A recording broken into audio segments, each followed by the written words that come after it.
Olá a todos, eu me chamo Breno Camargo, estou aqui com meu colega Victor Arthur. Nós somos membros do PET de Ciências Sociais da UFPR e também somos membros do GETS, que é o Grupo de Estudos Trabalho e Sociedade. E a gente veio aqui hoje estar gravando esse vídeo para falar um pouco sobre um tema, um problema específico que vem surgindo nos estudos do mundo do trabalho, que é o cloud work. Mais para frente a gente vai deixar mais claro o que exatamente é isso, né?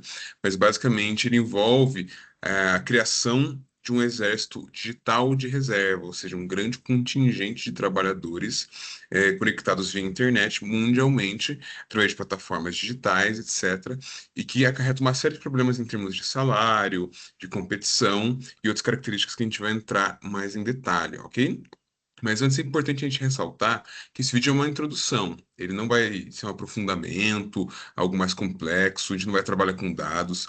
A gente vai apresentar alguns problemas, algumas questões bases dessas reflexões que podem interessar para estudantes de graduação desde ciências sociais, de geografia, de comunicação, de administração, de uma série de áreas, ok? Dito isso, eu passo a palavra para o meu colega, o Victor, que ele vai fazer uma contextualização de alguns elementos prévios sobre o capitalismo de plataforma e alguns elementos do trabalho digital. Ok? Olá a todas e todos que estão acompanhando esse mini curso.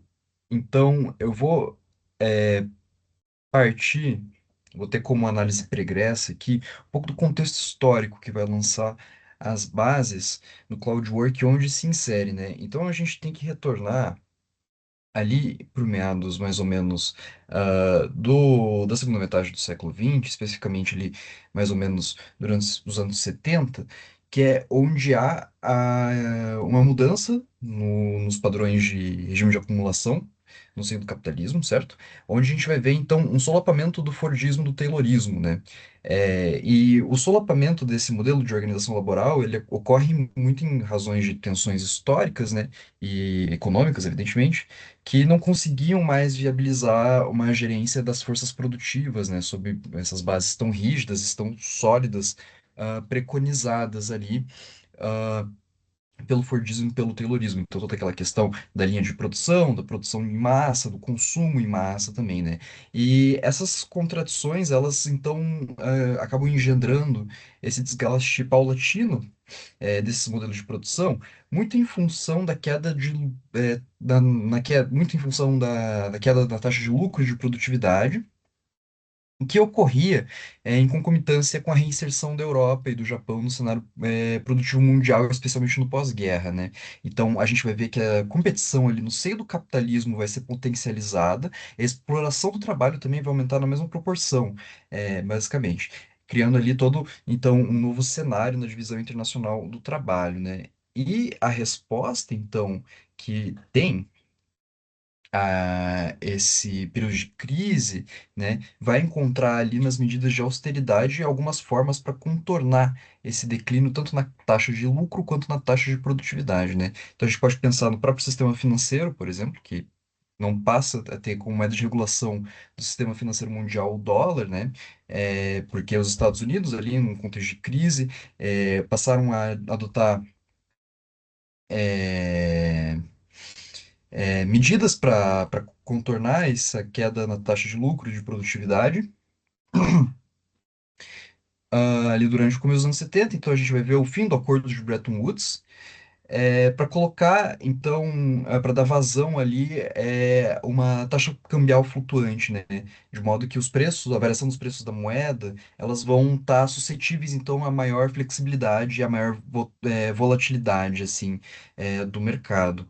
E a gente vai ver também uma expansão do capital para países de terceiro mundo, sobretudo, recém-industrializados, cuja organização do trabalho ainda era muito deficitária, de movimentos sindicais de movimentos sindicais contestatórios e de leis de trabalho mais rígidas, né? Então, o posicionamento do fronte produtivo nesses territórios também era uma estratégia dos países pertencentes ao seio do capitalismo, para tornar possível a extração de mais valor mediante trabalho precarizado e mão de obra barata, né? É, essas medidas que são adotadas pela classe dominante para recompor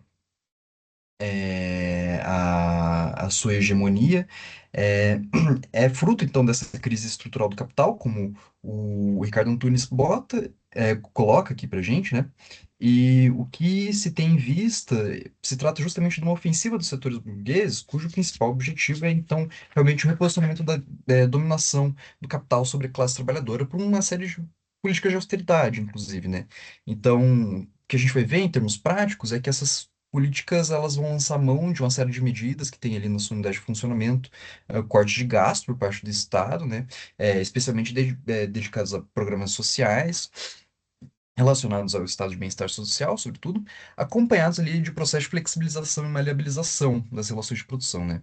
Então, se outrora as políticas públicas de amparo à classe trabalhadora e que foram difundidas ostensivamente durante os anos de ouro do bem-estar social, que era um meio que buscou ali se criar uma ferramenta de coesão social para que a cidadania aos indivíduos fosse garantida, ela acaba sendo corroída, então, de maneira que esses gastos públicos eles vão ser retraídos e realocados à gestão privada no capital.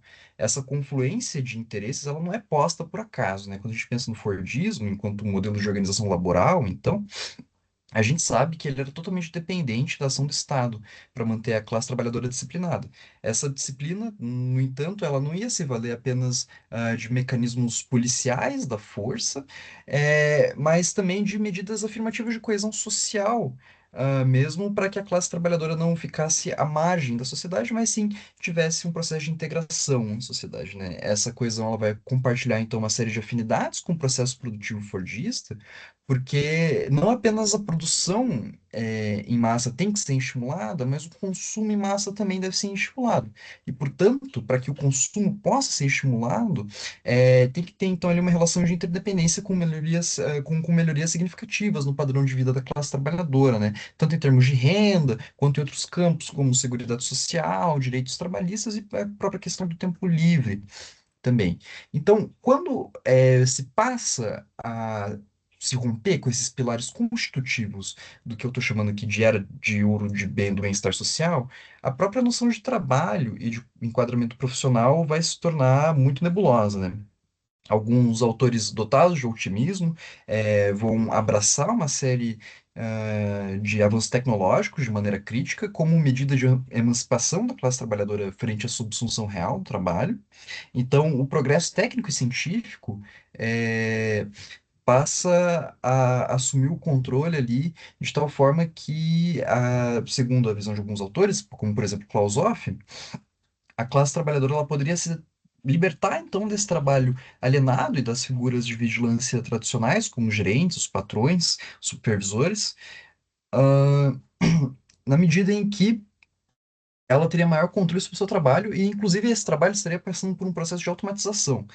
Então, e junto a isso também, alguns quadros teóricos vão apontar até para uma certa morte ontológica do trabalho, que não vai mais ser uma definidora de subjetividades ali, mas que vai privilegiar uma série de resolução e de conflitos ali numa chave jurídica prevista no próprio estado de bem-estar social, né? Então, a própria questão da ética do trabalho passa a não ter mais muito poder sobre aqueles que dependem do trabalho para a subsistência, uma vez que você trabalhar não seria uma necessidade mais pujante, portanto, aquele mecanismo de integração à sociedade, então, também valia para aqueles que não estavam ocupados em algum ofício, em algum labor, né? Nesse sentido, o trabalho ele perde, então, um componente moral, no sentido de que você não estar trabalhando não vai te pôr à margem da sociedade, uma vez que há uma série de elementos ali constitutivos do estado de bem-estar social que vão te integrar à sociedade, né? Embora você não esteja trabalhando. Mas nesse cenário, então, postulado por esses autores muito otimistas em relação ao cenário do trabalho, né? Esses mecanismos tradicionais, eles supostamente parecem perder a eficácia, mas o que a gente vai ver, na verdade, são novas frentes de reorganização do trabalho e de controle social. Então, as tecnologias, elas, longe de emancipar a classe trabalhadora do trabalho alienado, vai, na verdade, aprofundar. é, esse processo de subsunção real do trabalho ao capital. Então, nesse sentido, as TICs, né, as tecnologias da informação e comunicação, que são oriundas desse processo histórico de inovações no campo técnico e científico, elas vão cumprir uma determinada função ali de remodelar o espaço e o tempo de trabalho, de maneira que se pense essa atividade laboral, evidentemente, para fora ali dos prédios comerciais, dos grandes centros urbanos, até mesmo no chão de fábrica, ao mesmo tempo em que vai preconizar também no seu seio discursivo um apelo a uma certa autonomia temporal, por assim dizer, por parte da classe trabalhadora, porque afinal de contas essa poderia, entre aspas, né, fazer o seu próprio horário sem estar subordinada a determinações maiores de subordinação real, uma subordinação mais direta, aquela que você consegue perceber diretamente em espaços mais tradicionais de trabalho, né? No entanto, e isso o Ricardo Antunes vai evidenciar, a revolução técnico-informacional, especialmente no que se estende à questão da indústria 4.0, que vai ser mobilizada para gerenciar essas forças produtivas, então, sob a ordem neoliberal, ela vai estar a serviço do aprofundamento da exploração e da precarização exponencial do trabalho, e não só isso, ela vai ser um dos motores que vai viabilizar um gerenciamento intensificado para além do espaço tradicional do chão fabril. Então, vai se valer ali de uma série de inovações no campo técnico, no campo científico, no campo tecnológico, para expandir, né, os seus tentáculos de dominação e do controle do trabalho daqueles que dependem do trabalho, e isso também está muito ligado à questão dos preços no setor de transporte, enfim, e de satélites ali e tudo mais, que vão caindo no mercado, né? é, Conforme esses avanços vão se tornando mais populares, né? Então a gente vai vendo ali que pouco a pouco vai se construindo uma certa nebulosidade entre o que é autonomia e o que é subordinação. E a partir daí vai ocorrer uma reconfiguração da classe trabalhadora e a ideologia dominante, ela vai operar no sentido de criar, então, aquilo que eu estou chamando de sujeito neoliberal. Ou melhor, eu não, né? O Dardot e o Laval, que é a quem eu estou me recorrendo aqui, por alguns meios discursivos, então, que vão inaugurar uma certa gramática nova, por assim dizer, no capitalismo, né? Então, no léxico do neoliberalismo, do neoliberalismo, por assim dizer, não vão mais existir empregados, trabalhadores, mas sim colaboradores, mas sim parceiros. Então, a gente vai ver que uma das características mais pujantes dessa reestruturação do capital no fim do século passado, até o tempo presente, vai ter na sua projeção discursiva um forte apelo à responsabilização individual, inclusive, né? Os sujeitos eles vão se inserir ali em um circuito mercadológico de tal maneira que a gestão do trabalho individual vai se assemelhando ao funcionamento de uma empresa mesmo.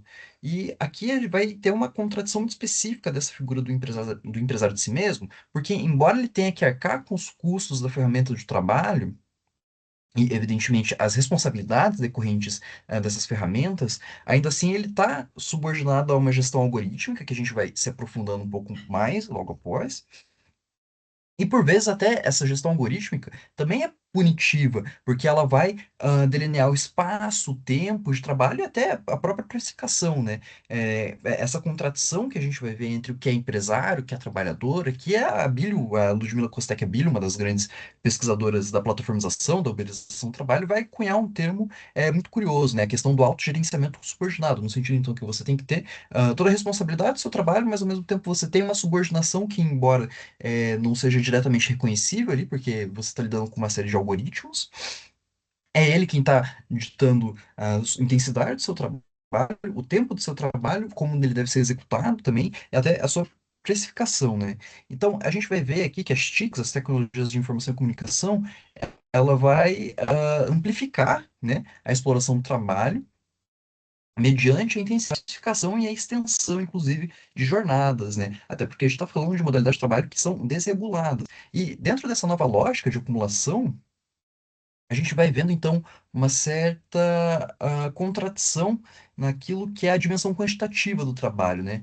Porque, embora essas ferramentas colaborem para o ampliamento de mecanismos de exploração, paradoxalmente vão escamotear mão de obra especializada ali e aglutinar uma quantidade expressiva de contingente de trabalho terceirizado e informal, concentrado especialmente ali no setor de serviços, né? Então a gente vai vendo ali que os elementos de interação entre trabalho vivo e trabalho morto também vão sendo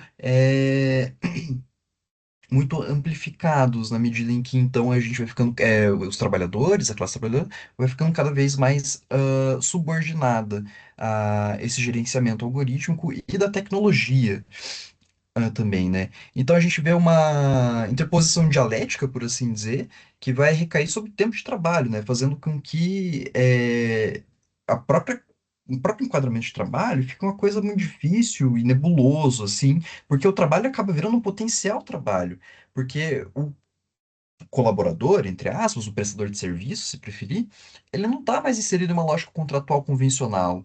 Então, o trabalho dele passa a ser tido apenas como uma prestação de serviço, por assim dizer, não sendo reconhecido, inclusive, o tempo de ociosidade entre uma atividade e outra. Então, nesse sentido, o trabalhador ele tem que sempre estar à disposição para suprir determinadas demandas, ainda que ele não seja remunerado pelo tempo em que ele esteve inerte entre elas, né? Então, o papel das TICs nesse contexto dispositivos, essas interfaces que vão fazer mediação entre a classe dominante e que, portanto, obtém os lucros e aqueles que vão realizar a prestação de serviços, né? Então, o que a gente vai vendo ali é realmente uma situação de instabilidade constante, né? A condição de disponibilidade perpétua, né, vai romper com as barreiras daquilo que é considerado trabalho, e daquilo que não é considerado trabalho, fazendo com que se produzam ritmos de trabalho cada vez mais intensos, então. Ah, essas mudanças, né, sobretudo no que diz respeito à fricção e aos processos de desregulamentação do trabalho, vão abrindo espaço, então, para a emergência daquilo que vai ser chamado de trabalho plataformizado, né? Requerido pelas plataformas digitais, que sempre se definem enquanto apenas empresas de tecnologias. Importante lembrar disso, que fazem a ligação entre esses clientes, então, e os prestadores de serviços. A partir daqui, então, eu vou mobilizar um autor muito importante, né, que é o Nick Snirsek, que é ele quem vai cunhar, então, o termo capa de plataforma, né? Bom, ah, como a gente pôde ver, então, o capitalismo ele vai se reestruturando, ele vai reconfigurando as suas dinâmicas, por assim dizer, claro, sem alterar a sua dinâmica classista, de forma a conseguir, então, recompor a hegemonia do capital sobre o trabalho à medida que as crises cíclicas vão se tornando mais evidentes, por assim dizer, né? Então, essas crises cíclicas que são intrínsecas ao próprio modelo de organização e dominação social capitalista, elas vão demandar novas reestruturações para que a hegemonia continue sendo imposta.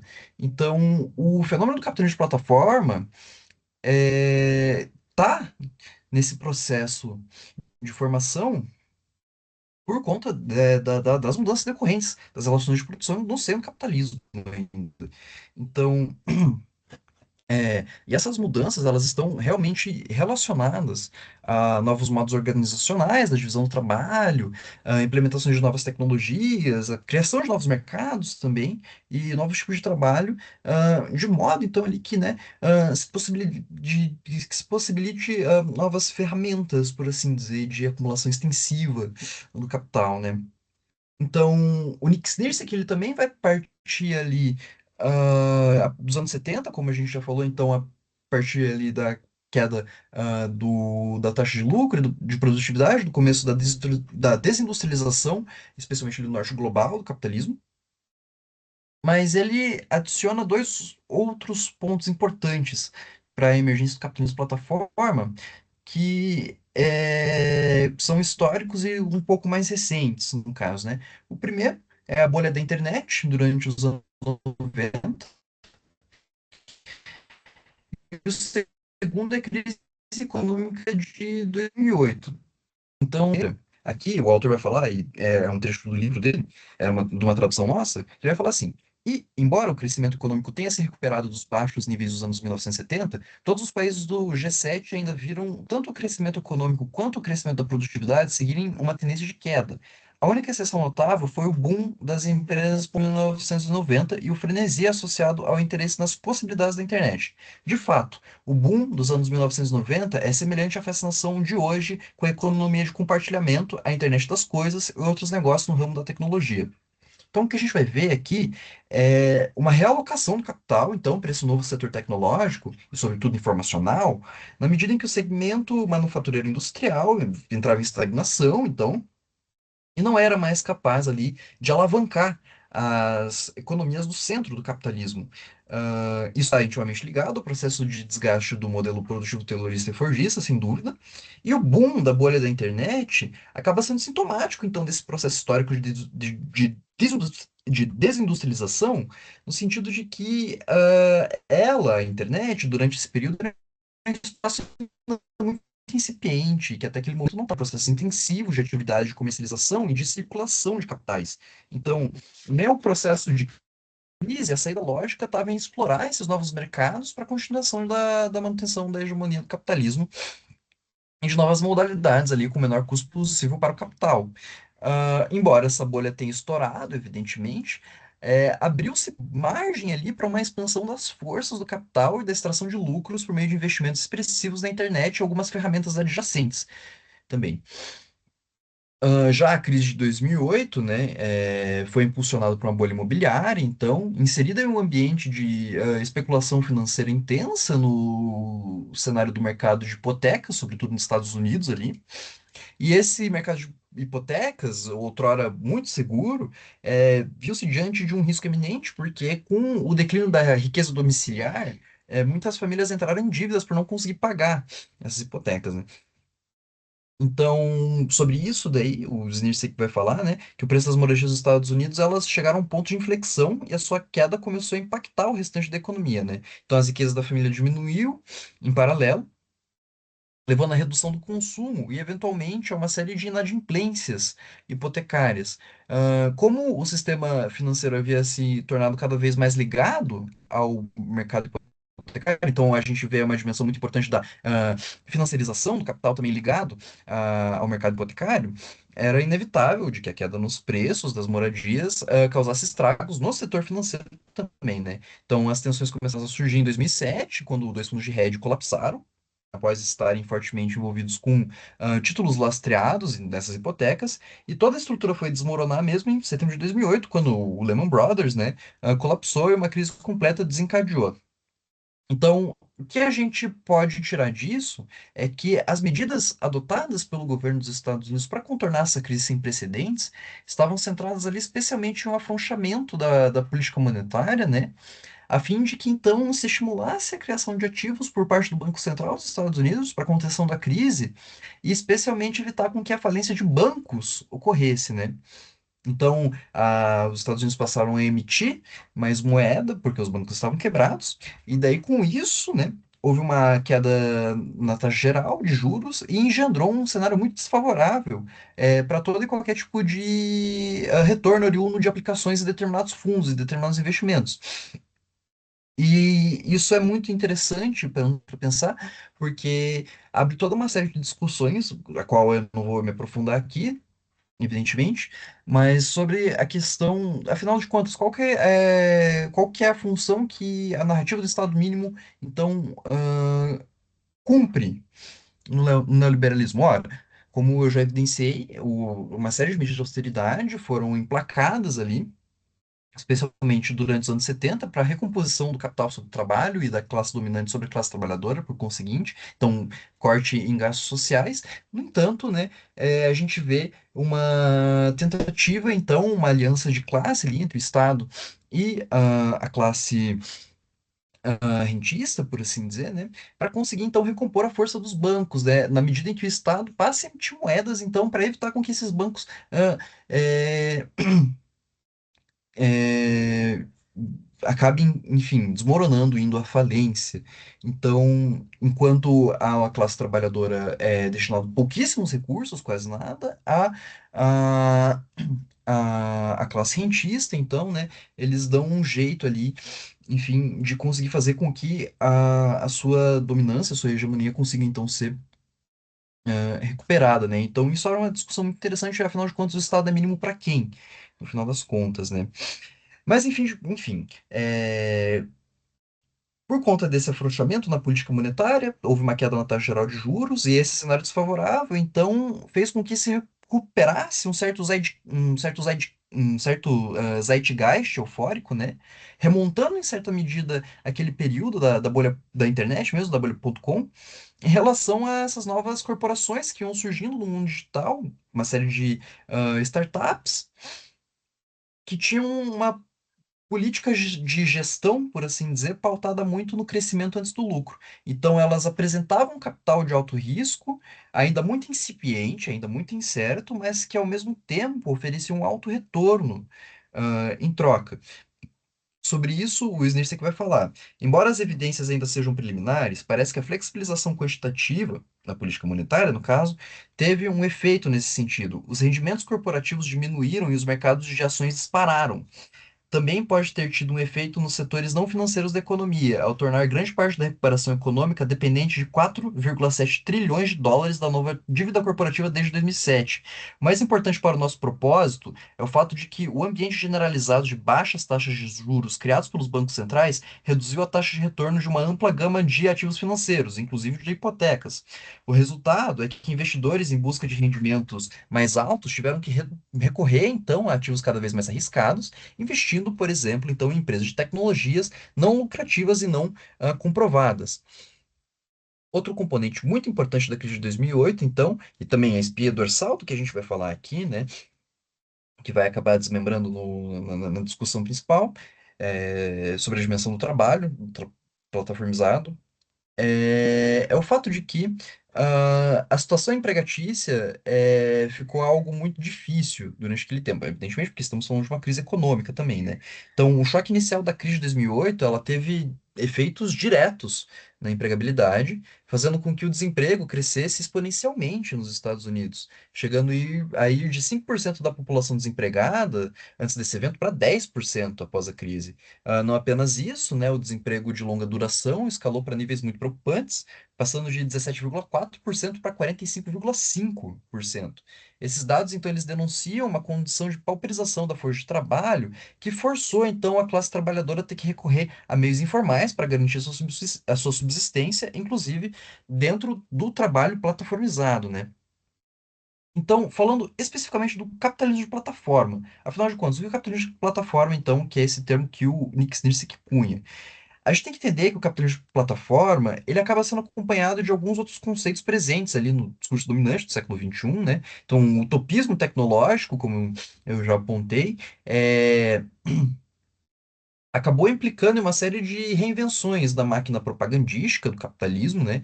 A fim de, evidentemente, minar o conflito de classes, ah, inerente a esse modo de produção, mediante o ocultamento do trabalho enquanto uma categoria importante da organização social. Então, o Snirsek aponta isso a mostrar como jargões do tipo economia compartilhada, internet das coisas, sociedade pós-industrial, etc., vão tomando um certo espaço ali. Então, até a própria questão da sociedade de consumo, ou, enfim, sociedade da informação, para minar a questão do trabalho. O trabalho, então, ele vai cada vez mais ocupando uma posição subjacente dentro da ordem social capitalista, de tal modo que a sua centralidade, então, vai sendo perdida de vista também, né? Então, o que muitos teóricos do mainstream vão acabar postulando é que a configuração do capitalismo, ele é dependente de uma espécie de trabalho que na verdade é imaterial e que o valor das mercadorias não seria mais determinado pela quantidade de tão somente trabalho socialmente necessário imbuído nelas, mas sim outras variações, outras variáveis, como a especialização desse trabalho e a sua dimensão no campo do conhecimento. Daí. Sobre isso, o Snirsek vai falar, então. Numerosos teóricos argumentaram que essas mudanças significam que vivemos em uma economia cognitiva, ou informacional, ou imaterial, ou do conhecimento. Mas o que isso significa? Tal argumento também implica que o processo de trabalho é cada vez mais imaterial, orientado para o uso e manipulação de símbolos e afetos. Da mesma forma, a tradicional classe trabalhadora industrial é cada vez mais substituída por trabalhadores do conhecimento, ou pelo, entre aspas, cognitariado. Simultaneamente, a desindustrialização generalizada das economias de alta renda significa que o produto do trabalho se torna imaterial, conteúdo cultural, conhecimento, afetos e serviços. Então, mas o próprio Snirsek, ele vai tecer críticas contundentes a essas elaborações, no sentido até mesmo de que os processos mais elementares da vida humana, como aqueles que a gente via numa agricultura, por exemplo, vão demandar uma certa carga de conhecimento. Então, a emergência do saber, ele não é uma ferramenta nova que vai nascer com o surgimento das tecnologias maquínico-informacionais, mas sim parte do processo humano histórico de produção, na verdade. Então, claro, o conhecimento ele se reconfigura à medida que a história altera as relações de produção, mas isso não acontece de modo que o trabalho está simplesmente apartado desse devir, ou que sua determinação seja plenamente algo imaterial, né? As plataformas, então, nesse modo, são interfaces que vão permitir com que dois ou mais grupos interajam entre si, de maneiras que elas vão cumprir com uma função de intermediar esses diferentes usuários, sejam eles clientes, prestadores de serviços, enfim, entrega de produtos, etc. Mas para que elas possam funcionar, e é essa a novidade teórica que o Zniszek traz, elas são dependentes do novo material de extração e que vai lançar as bases dessa nova modelagem do capitalismo no século XXI. Essa nova matéria-prima, se vocês preferirem utilizar esse termo, são o quê? São justamente os dados. Então, os dados, aqui o Nick Zniszek está entendendo por dados, o quê? Registros de atividades do usuário que contribuem para uma otimização da experiência desse usuário enquanto consumidor. O algoritmo, nesse sentido, ele vai refinando esses dados à medida que esses mais dados são extraídos, tornando mais preciso nos ajustes a essas decisões mais personalizadas, que vão integrar uma rede de interações das plataformas digitais. Então, o Znirsek, nesse sentido, ele vai apontar ali alguns exemplos muito concretos de operacionalização dessas plataformas, né? Aqui, mais uma citação dele do livro, né? Em vez de ter que construir um marketplace do zero, uma plataforma fornece a infraestrutura básica para mediar entre diferentes grupos. Essa é a chave para sua vantagem em relação aos modelos de negócios tradicionais quando se trata de dados, pois uma plataforma se posiciona, entre os usuários, e dois, como o terreno sobre o qual suas atividades ocorrem, o que lhe dá acesso privilegiado para registrá-las. Google, como plataforma de busca, utiliza vastas quantidades de atividades de pesquisa que expressam os desejos flutuantes dos indivíduos. O Uber, como plataforma para táxis, aproveita dados de tráfego e as atividades de motoristas e passageiros. O Facebook, como plataforma de redes sociais, capta uma variedade de interações sociais íntimas que podem ser registradas. Então, a plataformização ela está longe de estar apartada do processo produtivo material, na medida que a extração desses dados ela está intimamente ligada à construção de grandes infraestruturas, de grandes armazenamentos. A gente pode pensar os data centers, por exemplo, como exemplo ilustrativo disso.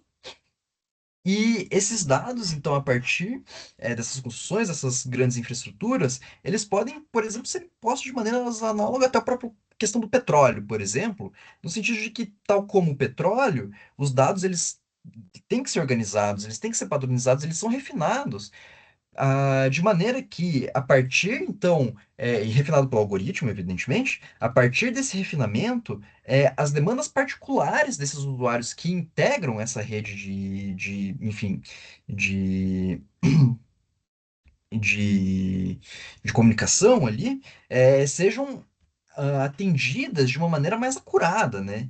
Então, entender essa nova dinâmica do capitalismo vai colocar em xeque. é,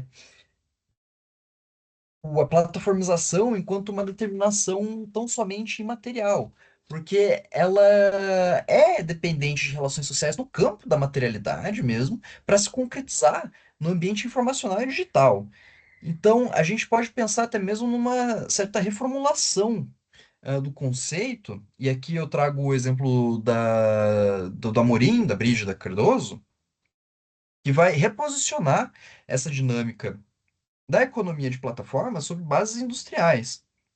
Então, a gente não vai mais pensar em capitalismo de plataforma, mas sim capitalismo industrial de plataforma.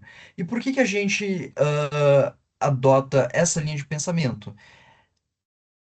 Ora, a questão do termo industrial, ela tem que ser alargada nesse sentido, porque a gente não pode pensar ela de uma maneira intercambiável com o termo fabril, fazendo com que o chão de fábrica seja algo quase que um sinônimo de industrial. A gente pode pensar que isso ocorre embora de um modo talvez menos nocivo, por conta da setorização econômica, evidentemente, né, no nosso arranjo social. O que a gente quer dizer com isso é que a economia brasileira, como todos sabem, é dividida em três setores, né, o primário, secundário e terciário, ou, se preferir, a agricultura, a indústria, ou enfim, o setor de transformação e os serviços, né? Então, quando a gente pensa de uma maneira muito compartimentalizada, por assim dizer, acaba que se oculta a influência da forma indústria na divisão social do trabalho. No sentido de que, fora do arranjo produtivo, fabril, tradicional, ah, ela parece não fazer mais sentido, mas na verdade ela faz, porque a indústria ainda é o principal modo de gerenciamento dessas forças produtivas, seja no primeiro, no segundo ou no terceiro setor. Então, a forma indústria, ela é a principal forma pela qual o capitalismo, pelo qual o capitalismo ainda é gestado. Então, a dimensão industrial do capitalismo de plataforma tá ligado ao fato de que, diferentemente do que é postulado pelos apologistas do neoliberalismo, a subsunção real do trabalho ainda é vigente nesse modelo de gerenciamento das forças produtivas. Então, o véu da autonomia de todo esse discurso do empreendedorismo acaba sendo revelado quando está de encontro com as forças que são realmente determinantes do capital. Então, a plataforma ela vai reproduzir a estrutura da indústria e aprofundando a subsunção real do trabalho do capital, na medida em que a plataforma ela vai ditar então o tempo real de todo o processo de trabalho, as metas, os tempos e movimentos, acompanhando minuciosamente a execução de todo o trabalho previamente prescrito e punindo também em tempo real quaisquer desvio das normas e regras determinadas pela empresa. Então, os tentáculos da forma indústria, eles vão se estender ao trabalho plataformizado, haja visto o fato de que não há um rompimento com a subsunção da atividade laboral às forças do capital. Com isso, o que a gente quer dizer é que a gestão punitiva e policialesca que estava na mão de gerência e dos chefes, hoje ela vai ser transferida então aos algoritmos que vão ditar o tempo e ritmo de trabalho e vão instituir ali jornadas desumanas, internalizando inclusive na classe trabalhadora um anseio produtivo que vai intensificar essas jornadas de trabalho a níveis exaustivos. Então, a classe trabalhadora vai passar a ter que cumprir com uma série de metas, então, postulados por esses algoritmos, em um cenário de desmantelamento desses direitos trabalhistas e da segurança, do trabalho, por assim dizer. Bom, esse é o contexto geral sobre qual o capitalismo de plataforma, qual que é o seu conceito, como ele é operado e também qual que é as suas origens históricas. E agora eu passo a palavra para o Breno para falar a parte dele. Bom, pessoal, então, assim, depois de toda essa introdução, essa contextualização, né, vamos entender especificamente o que é esse fenômeno do cloud work, qual que é a problemática em cima dele, o que que ele envolve, né? Então, para a gente começar, né, vamos retomar uma problemática, uma pergunta, né, que é o trabalho é geograficamente aderente, historicamente, na humanidade? Se a gente olhar em termos do passado, a gente tenderia a dizer que sim, né? Porque a relação dos trabalhadores e seu local de trabalho, seja na agricultura, na fábrica ou em diferentes dimensões, é central. Inclusive, remodela a paisagem, remodela a configuração geográfica dos espaços, né? Se a gente pensar, por exemplo, a questão das vilas operárias de São Paulo, ou se a gente puxar mesmo as divisões de classe que atravessam, né? Fazer as clivagens das cidades, dos bairros. Então, claro, claramente que sim, né? Tem um componente geográfico envolvido no trabalho. Porém, desde tempos muito antigos, cara, a gente tem casos de comércio internacional, casos de transporte de mercadorias, e que isso só veio ao passar do tempo, principalmente a partir da modernidade, se intensificando e chegando atualmente com as tecnologias de informação e comunicação, com a internet, a um nível nunca antes visto, certo? E a partir disso, essa ligação geográfica do trabalho, essa ligação do espaço com o trabalho e os trabalhadores como um corpo, tem ficado cada vez mais esgarçada, principalmente no pós-pandemia e a ascensão do home office, né, que até hoje diversas empresas continuam com esse modelo. É, dito isso, a gente não pode abrir mão também, né, então dando uma espécie de resposta até meio tautológica para a pergunta, a gente não pode deixar de entender que sim, a geografia ela continua central, continua sendo um elemento de composição central para pensar como que o trabalho digital, inclusive, se configura, só que por outras chaves. O nosso objetivo aqui hoje é fazer justamente esse tensionamento, para tá, como que a geografia então, é reconfigurada nesse novo panorama de trabalho. Então, para a gente, enfim, chegar justamente nessas definições, nesses conceitos, apresentar eles, né? Vamos partir de dois aqui. Além do cloud work, o crowdsourcing, né? O que é o crowdsourcing, que é central para a gente aqui? Uma tradução não muito exata, a gente poderia colocar como buscar, captar na multidão. Como assim? Não é um fenômeno novo, não é um fenômeno do mundo do trabalho digital, mas que ele é reatualizado, reconfigurado. Inclusive, esse é um ponto interessante que a gente vai voltar. Quando a gente pensa, por exemplo, que na Revolução Industrial, diversos trabalhadores fabris, principalmente em períodos de escassez de trabalho, de muito desemprego, eles aguardavam em portas de fábricas, inclusive em fábricas da Ford, posteriormente, né? Isso já no século XX, para serem chamados para trabalhar muitas vezes numa diária, né? A partir do pagamento mais baixo possível que a empresa oferecia, sempre tinha alguém ali que estava desesperado o suficiente para aceitar, que precisava daquilo e aceitava. Ou seja, daquela multidão de trabalhadores, sempre tinha alguém para ser captado por uma espécie de leilão do trabalho, né? Ou seja, se dava os valores mais baixos na busca de alguém que estivesse apto para aceitar. Então, isso foi uma dinâmica que aparece em várias categorias de trabalhadores ao longo da história, especialmente no capitalismo, né? Quando a gente pensa em salário por peça, pagamento diário, etc. Aqui no caso brasileiro, por exemplo, a gente pode muito bem pensar nos boias frias, que muitas vezes atuam no mundo rural dessa maneira, né? Aguardando o contato de algum gato, de algum intermediador, para levar eles para trabalhar de forma, muitas vezes, por diária, né? Ou mesmo hoje em dia que a gente já se acostuma em ver seriados e filmes, aquelas figuras dos contractors nos Estados Unidos, né? Muitas vezes são trabalhadores imigrantes, não formalizados legalmente, e que ficam em pontos específicos da cidade aguardando alguma caminhonete, algum caminhão, alguma coisa que precisa de trabalhadores, e vai chamando justamente dessa multidão de trabalhadores precarizados, imigrantes, vai chamando eles para algum tipo de serviço, né? Na maioria das, quase sempre no caso informal, ou seja, sem ter o equivalente ao que seria o CLT ou um PJ, e sim num acordo ali verbal mesmo, né? A partir disso, essa dinâmica então do crowdsourcing, ela é atualizada, ela é retomada a partir de uma nova lógica, que são as lógicas das plataformas digitais. Quer dizer, a gente tem uma miríade, a gente tem uma coleção aí de plataformas diferentes, de uma série de serviços, não só pensando em Brasil, mas internacionalmente, é, desde da área de tecnologia para trabalhos que são chamados de freelance, né? Ou até mesmo o mais comum, o iFood, ou empresas como o Superprof, onde a contratação ela é por diária e ela é a partir de uma multidão de pessoas que estão ali cadastradas e que estão disputando ali, competindo entre eles por um serviço, por um pagamento de um serviço, né? E a tendência é justamente que a empresa tenha essa possibilidade, a partir desse grande contingente, desse crowd, dessa multidão, de manter ali o pagamento mais baixo possível. E aí entra o cloud work, e a gente vai adicionar aí o fator internacional, adicionar o elemento da divisão internacional do trabalho.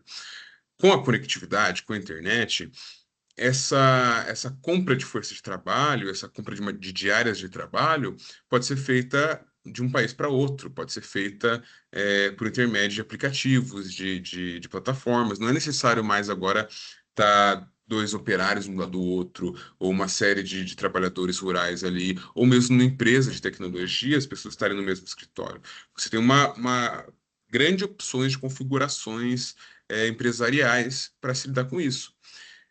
E daí a gente passa justamente para essa questão que não é uma novidade, novamente, né? Retomando. Se a gente pensa, por exemplo, em termos de algo semelhante a esse cloud work, né?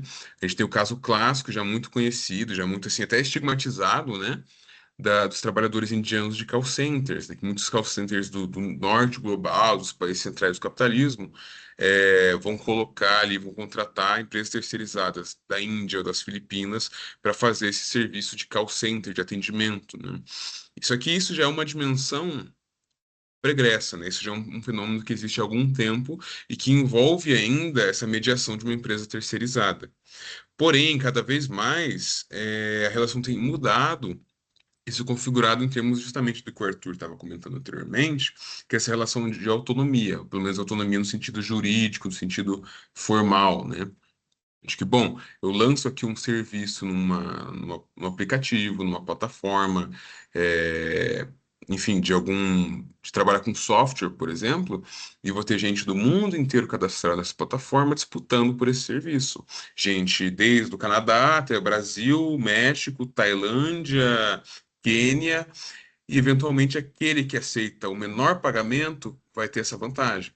Então, você cria um ambiente de competição entre diversos trabalhadores que, no geral, não vão ter contato entre eles, não vão ter assim uma solidariedade coletiva. Você nivela por baixo os pagamentos a partir desse processo e você cria todo um problema tanto para os trabalhadores do sul global, porque eventualmente isso vai justamente gerando um ambiente de que a competitividade ela é benéfica para o capital e não para os trabalhadores, porque, enfim, mesmo no mesmo país, digamos, num Brasil da vida, aquele que se submete ao pagamento mais baixo, sem ter ali, nesse caso, a segurança do salário mínimo ou de alguma convenção coletiva, ele acaba baixando o pagamento para toda a categoria. E o mesmo acontece no norte global, né, entre os trabalhadores de lá.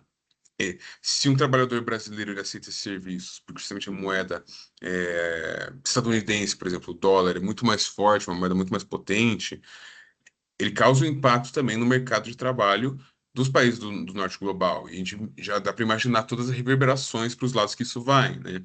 Quando a gente pensa em toda a política de imigração, enfim, todo o imaginário que se constrói em volta disso, perpassa, querendo ou não, por essas dimensões, esses problemas. É, E é interessante a gente pensar também como que essas questões são representadas, muitas vezes, né? A plataformização, o crowdsourcing, o cloud work é colocado como uma grande novidade, uma grande inovação do setor de tecnologia. Mas como a gente estava falando, são processos de já longa duração, são setores da classe trabalhadora que, mesmo antes dessas inovações tecnológicas, já atuavam de formas muito parecidas. Quando a gente pensa em indústria doméstica, ou seja, aquelas pequenas fábricas, por exemplo, do setor têxtil, onde a família mesmo trabalha produzindo algum tipo de material que vai ser reaproveitado por uma corporação maior. Então, você pega essas dinâmicas e você torna elas com um verniz tecnológico, um verniz da internet, e você radicaliza esse padrão para diversos países e num ritmo muito mais acelerado. Então, como a gente falou, se anteriormente você tinha ali uma globalização desde o início da modernidade, agora é praticamente instantâneo. O ciclo de uma mercadoria se torna muito mais rápido, para não falar justamente instantâneo. E isso muda radicalmente a questão de produtividade, de compra das mercadorias mesmo, da efetivação de uma mercadoria, e o ritmo de trabalho. E dito isso, a gente passa justamente para o cerne dessa nossa discussão, que é essa criação de um exército digital de reserva internacional, né? Então, o que acontece? há toda uma discussão que vem, principalmente do Marx, mas também de outros autores, sobre o chamado exército industrial de reserva. E daí entra, por exemplo, aquela discussão que o Arthur estava comentando anteriormente sobre o caráter do termo industrial. Para Marx, por exemplo, industrial não se refere puramente à fábrica, mas a uma forma de organização da produção, que a gente pode muito bem estender nesse caso, sem nenhuma imprecisão, para outros setores da economia que se organizam tais quais um setor fabril, né? E o que que é o tal exército industrial? De forma muito simplificada, de forma muito sintética, a gente pode dizer que, basicamente, quando você tem um desemprego alto, como a gente estava relatando anteriormente, a possibilidade de exploração e de pagamentos mais baixos por parte do capital se amplia. Você tem um grande número de pessoas procurando emprego, aceitando menos, você tem um grande número de pessoas que está ali desesperado por uma vaga, por algum tipo de renda, e também não vai fazer confrontamento, não vai fazer nenhum tipo de mobilização. E possibilita, inclusive, que essas pessoas abram mão de direitos, abram mão de outros fatores em busca de possibilidade de subsistência, né? Se a gente lê aqui, por exemplo, esse trecho do volume 1 do Capital, de forma simplificada, o Marx faz essa discussão. Ele ainda não utiliza aqui o termo exército industrial de reserva, ele fala sobre superpopulação relativa, né? Mas é exatamente essa mesma discussão, né? Vamos lá. A superpopulação relativa existe em todos os matizes possíveis. Todo trabalhador a integra durante o tempo que está parcialmente ou inteiramente desocupado, sem levarmos em conta as grandes formas, periodicamente recorrentes, que a mudança de fase do ciclo industrial lhe imprime, fazendo com que ela apareça ora de maneira aguda nas crises, ora de maneira crônica nos períodos de negócios fracos. A superpopulação relativa, ou seja, esse contingente de pessoas desempregadas, né, ou desocupadas, se a gente usar uma terminologia do IBGE, né, é, possui continuamente três formas: a flutuante, a latente e a estagnada. A gente não vai entrar especificamente em cada um desses detalhes, mas essa discussão sobre o flutuante, latente e estagnada é basicamente o Marx fez uma discussão sobre essas diferentes relações da sociedade ali, do mercado com o desemprego. Entre essas diferentes possibilidades está o trabalho sazonal, que é justamente o que a gente se refere aqui. Que é, bom, hoje você não tem nenhum serviço, amanhã você tem. Depois de amanhã você já não sabe. Então, esse trabalho que a gente poderia chamar talvez de por bicos, algo assim, e que no Brasil foi tão formativo da classe trabalhadora brasileira, principalmente setores racializados, né, é, se torna uma norma dessa superpopulação relativa e compõe em parte esse exército industrial de reserva que possibilita ali uma exploração do trabalho com mais violência, né, com mais brutalidade. E aí, novamente, retomando esse aspecto da tecnologia, etc., né, de como isso é pintado no mundo atual, no mundo do trabalho digital, é interessante, assim, uma experiência que vale a pena. Se você colocar, por exemplo, no Google, crowd work ou crowdsourcing, você vê, por exemplo, grande parte das imagens, das referências dizem respeito a ambientes corporativos, a trabalhos de colarinho branco, né?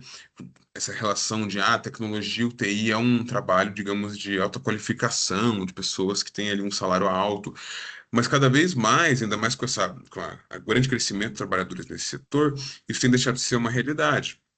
Na prática, a gente tem milhares de trabalhadores no sul global que fazem os serviços de base desse universo digital. Então, desde se a gente para pensar as fazendas de clique, né? Ou seja, que compõem, por exemplo, na primeira imagem desses slides que a gente apresentou aqui ao longo do vídeo, né? Só até retomar aqui, só para ilustrar, ela mostra simplesmente uma fazenda de clique, né, onde trabalhadores vão ficar ali operando vários celulares ou vários servers com computadores para ficar fazendo tal como um bot, um robô, cliques para gerar dado, para gerar lucro, para ser contratado por alguém para aumentar de forma artificial uma publicação, né? E isso é algo que está presente em grande parte do Sudeste Asiático, no interior do Brasil, e que atrai inclusive pessoas de perfil que no mercado tradicional de trabalho não teriam inserção, como muitas vezes aposentados, às vezes adolescentes, menores de idade, donas de casa que precisam complementar sua renda.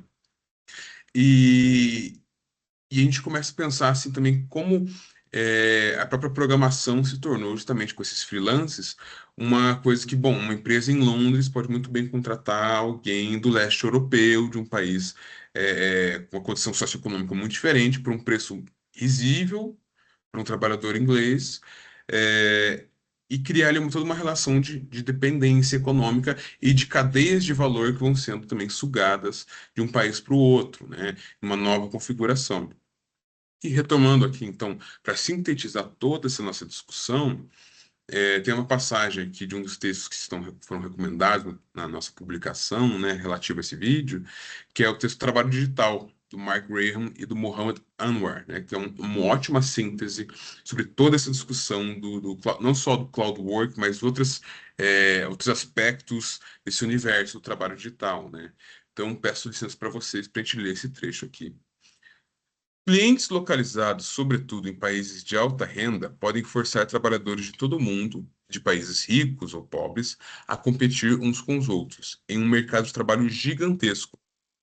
A menos que a oferta de empregos nas plataformas digitais supere a oferta de força de trabalho, novos trabalhadores se encontrarão presos a um ciclo cada vez mais difícil de competição. Em outras palavras, a configuração espacial de trabalho digital e de trabalhadores digitais pode, em última instância, levar a um nivelamento por baixo. Então, a gente tem essa migração do trabalho, mas não uma migração dos trabalhadores, certo? O trabalhador continua no seu país, na sua localidade ali, com a máquina que é sua, que o desgaste é bancado por ele, mas, de alguma forma, esse valor é expropriado para outro país. É, o trabalhador, inclusive, muitas vezes de forma contraditória, pode estar colocando, bom, é a melhor opção que eu tive aqui, dentro do mercado de trabalho da minha região não tem outra opção, eu preciso disso para me manter, bom, eu estou recebendo em dólar, uma vantagem, eu tenho certeza que alguém aqui que está assistindo vai lembrar de algum parente, algum conhecido que trabalhou em alguma empresa, ou fez algum tipo de bico online e recebeu em dólar, e isso é um grande fator na nossa sociedade brasileira mesmo, né? Um grande diferencial, mesmo que sejam trabalhos dos mais basilares possíveis, como a gente falou, desde a fazenda de cliques até moderação de conteúdo online, controle de redes sociais, que são todas funções que vão sendo terceirizadas para ou empresas do sul global ou mesmo indivíduos numa grande competição, num grande leilão de força de trabalho. Daí, para a gente encerrar de fato a discussão, pensar a partir das debates atuais sobre regulamentação das plataformas e redes sociais e outros meios digitais, né?